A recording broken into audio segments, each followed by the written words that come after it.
যেটা পড়ে গেছে, এই তোর কাজ শেষ, তুই নিচে নাম।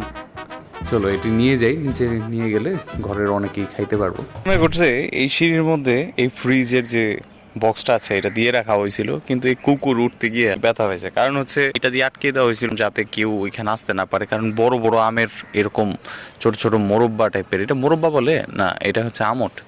আমট দেওয়ার জন্য এই ফ্রিজের বক্সটা আনা হয়েছে, যাতে অনেকগুলো আমট এখানে দেওয়া যায়। এই আমট পাহারা দেওয়ার জন্য এই কুকুর এখন ওয়েট করছে, কারণ যদি কোনো পাখি বা কিছু আসে সে এখানে তাড়াইবো। আমটগুলোর টেস্ট কেমন হয় একটা টেস্ট করি।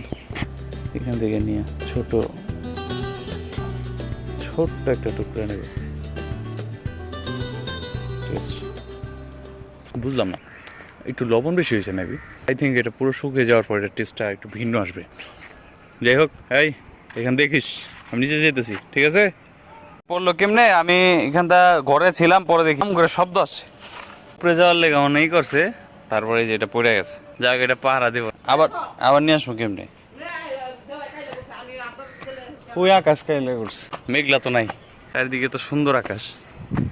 ঠিক আছে, হালকা একটু মেঘলা আছে, বৃষ্টি। তুমি এদিকে আসো, আমি একা পারবো না। আরে না, পারবো না। আসলে বলতেছিল একটা প্লেটের উপর একটা প্লেট দিয়ে তারপর নিয়ে যেতে, দেখি নেওয়া যায় কিনা। একটার উপরে একটা দিয়া, ওই একটার উপরে তার একটা হয় না, একটা বড় ছোট হয়, হয় না মা? হয়েছে একটা। তুমি আমার সাহায্য করো না, আমি তো একা পারবো না। না, ওগুলো লয়ে লো, তুমি ওগুলো নিয়ে হও, আমি এটা লয়ে যাই। এই তোর কাজ শেষ, তুই নিচে নাম, এদিকে আয়।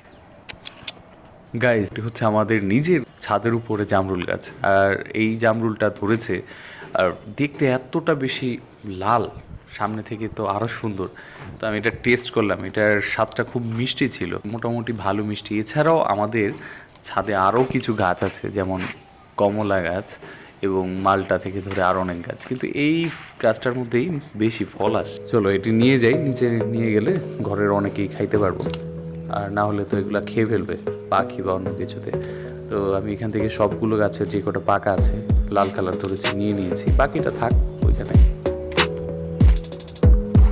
এই বড় মোরগটা আমার এক ভাই আমাকে গিফট করেছিল যে বাসায় পালার জন্য, তাদের ফ্ল্যাট বাসা, এখানে মোরগ পালা যায় না, তো মোরগটা এখন খোলামেলা ঘুরে বেড়ায়। তো আই হোপ গাইস আপনাদের ভিডিওটা ভালো লেগেছে, অবশ্যই গাইস লাইক করে দিন, আর ততক্ষণ পর্যন্ত ভালো থাকবেন, টেক কেয়ার।